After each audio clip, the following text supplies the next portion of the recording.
Slobodna Crna Goro i vi u Ziksu, ja sam Milan Dragana, Jakova Veljova, Velja Živanova, Živana Aleksina i Alekse Živanova iz Zetskoga sela Mojanovići, Ujčevina su mi Miškovići iz stare Crne Gore, to jest iz Katunske nahije, ali po ovome zakonu o dinastiji Petrović, ja sam okupator i čovjek koji je aneksirao Crnu Goru 1918. godine kroz duh svojih predaka koji su bili za zajedničku državu sa bratskom Srbijom, jer u članu 1 ovog zakona piše: radi istorijske i moralne rehabilitacije dinastije Petrović-Njegoš, ovim zakonom se uređuju pitanja od značaja za status potomaka dinastije Petrović-Njegoš, koja je detronizovana protivno Ustavu za Knjaževinu Crnu Goru aktom nasilne aneksije države iz 1918. godine. Ovo je jedan od najantisrpskih zakona koji je donesen u ovoj Skupštini i koji se kroz ove izmjene i dopune samo dodatno osnažava i potvrđuje, gdje se Srbija označava kao okupatorska država, zlokrvna zemlja, kako je nazvao Milo Đukanović, i gdje Srbi, kojih ima 33% po posljednjem popisu, bivaju još jednom posle 21. maja označeni kao antidržavni elementi i neprijatelji. A čija je naša Crna Gora? Onih mrtvih što su ginuli za njenu slobodu, koje smo zaboravili, ili ovih živih koji nisu spremni ni noka da daju za Crnu Goru, a kamoli ovima mrtvima koji su ginuli za njihovu slobodu da upale svijeće. I pravo je pitanje da li će se kroz 50 ili 100 godina neko sjećati nas ovdje u ovom parlamentu, ili će govoriti kosti mu istrulile da Bog da zbog svega što je uradio i Crnoj Gori i potomcima crnogorskih. Danas ponovo preturamo po kostima junaka sa Kolubare i Cera, ponovo pucamo u 1300 golobradih kaplara koji su kao djeca pošli u kolubarske rovove i stradali od austro-ugarskih i kasnije njemačkih kuršuma. Mojkovačku bitku nazivamo bespotrebnom glupošću i zaludnom žrtvom. Prolazimo kroz albansku Golgotu da bi nas opet sahranjivali u Plavoj grobnici, Ostrvu, Vidu, Zejtinliku, misleći da nećemo vaskrsnuti kao narod kao što smo vaskrsnuli na Kajmakčalanu.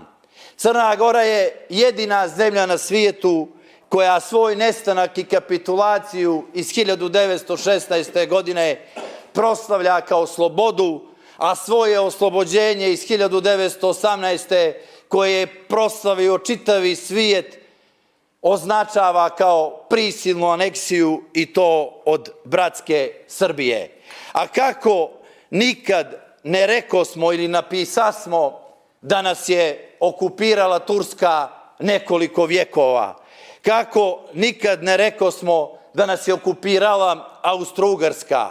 Kako nikad ne rekosmo da nas je okupirala Italija ili Njemačka? Kako nikad ne rekosmo tu istinu, ali smo spremni da branimo do posljednje kapi laži, laž da je Srbija okupatorska država koja je anektirala i uništila Crnu Goru?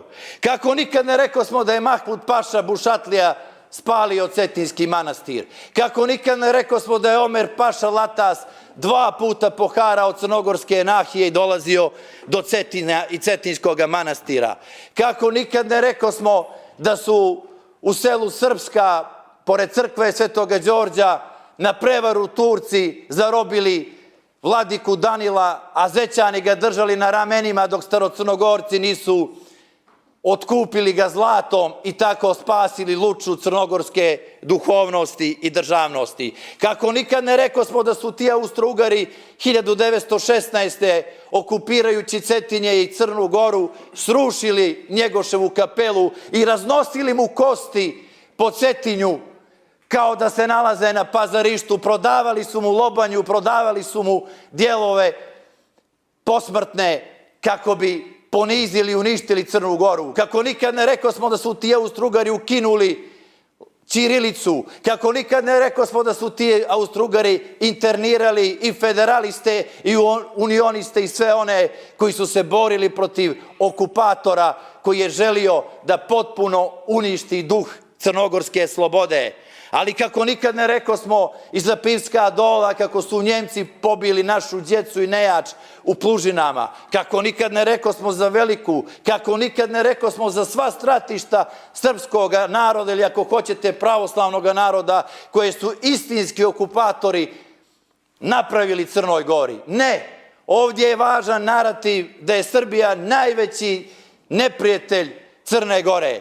Ovdje se Srbija označava kao najveće regionalno zlo koje je nanijelo štetu dinastiji Petrović, iako svi zaboravljamo da je na Podgoričkoj skupštini jednoglasno aklamacijom od predstavnika svih plemena među kojima su bili i Bošnjaci, i Albanci, i Crnogorci, i Srbi glasano za stvaranje velike zajedničke države Kraljevine Srba, Hrvata i Slovenaca koja je kasnije prerasla u Kraljevinu Jugoslaviju, a Crna Gora je obuhvatala oblast u okviru Zetske banovine čije sjedište bilo na Cetinju veću nego za vrijeme Balšića i Crnojevića. I Dubrovnik je bio u Zetskoj banovini, i Trebinje je bilo u Zetskoj banovini, i Prijepolje je bilo u Zetskoj banovini. Nikada Crna Gora nije bila veća nego što je bila za vrijeme Kraljevine Jugoslavije. I nije tačno da su potomci dinastije Petrović živjeli u nemaštini, siromaštvu i da su zavisili od milosrđa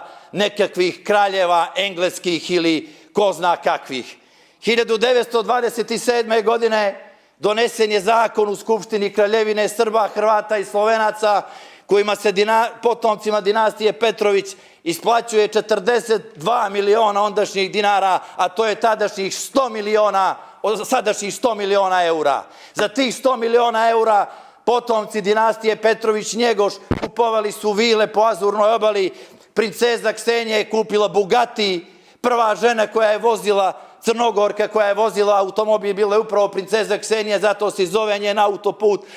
I imali su doživotnu rentu do 1945. godine, a princeza Ksenija je tražila da joj se na ruke isplati cjelokupni iznos i za pokojnu sestru Vjeru. Eto kako je bila ta mrska okupatorska Srbija koja je u Skupštini Kraljevine Srba, Hrvata i Slovenaca dodirila današnjih 100 miliona evra potomcima dinastije Petrović-Njegoš. Jedini koji su nešto okupirali su Crnogorci, koji su okupirali Beograd, okupirali su Vračar, okupirali su Dorćol, okupirali su Novi Beograd, okupirali su Beograd na vodi. I jedina okupacija koja se desila od kad su krenuli i otpočeli ovi državni aranžmani od 1918. pa završno sa Ustavnom poveljom, bila je okupacija od strane Crnogoraca što se tiče Beograda, Srbije i svega onoga što su podrazumijevale direktorske fotelje, upravnička mjesta, predsjedničke funkcije. Većina predsjednika državnih zajednica posle 90. su bili Crnogorci. Većina funkcionera na najvišim pozicijama su bili Crnogorci. I sada mi pokušavamo da lamentiramo nad sudbinom dinastije Petrović-Njegoš kao da su kralj Aleksandar i ljudi koji su bili učesnici Podgoričke skupštine iz Crne Gore doprinijeli do toga da kralj Nikola napusti Crnu Goru 1916. godine. Meni ne može niko da zabrani da kritikujem kralja Nikolu i dinastiju Petrović-Njegoš i ne dam kralja Nikolu, jer u mom stanu, u centralnom dijelu moga stana nalaze se portret kralja Nikole i nalaze se njegovi vojnici sa Vučijega Dola i sa Fundine, a moj prađed je bio i perjanik kralja Nikole. Ali danas kad govorite o kralju Nikoli, svi ste zaboravili da kažete da je i on i knjaz Danilo i princ Mirko i Petar I i Petar II, svi se izjašnjavali nacionalno kao Srbi i zato ću da završim sa stihovima njegove nezvanične himne Onamo, onamo, koji govore onamo, za brda ona, Milošev kažu prebiva grob, onamo spokoj dobit ću duši kad Srbin više ne bude rob. Ne možete vraćati pravo dinastiji Petrović-Njegoš pljujući po Srbiji, jer Crna Gora i Srbija to je jedna familija i kad smo zajedno protivnik nema nikakve šanse, svi smo mi Gavrilo Princip, sve drugo su nijanse. I da Bog da mi ruka opala ako bi glasao za ovaj zakon kojim se predviđa da je Srbija okupirala i anektirala Crnu Goru. Srbi, dignite glavu gore i nemojte da trpite ova poniženja koja nam iz dana u dan priređuju kao da smo Kurdi. Ovo je naša država, mi smo je stvarali i ovi koji sada donose ovakve zakone dovešće nas do toga da ćemo mi, kad budemo većina, donositi drugačije i isključivije zakone, pa će onda pitati šta ovo bi. Ali mnogi od tada neće biti u ovoj plenarnoj sali, nego će se češati kao posle koncerta Rikija Martina. Hvala.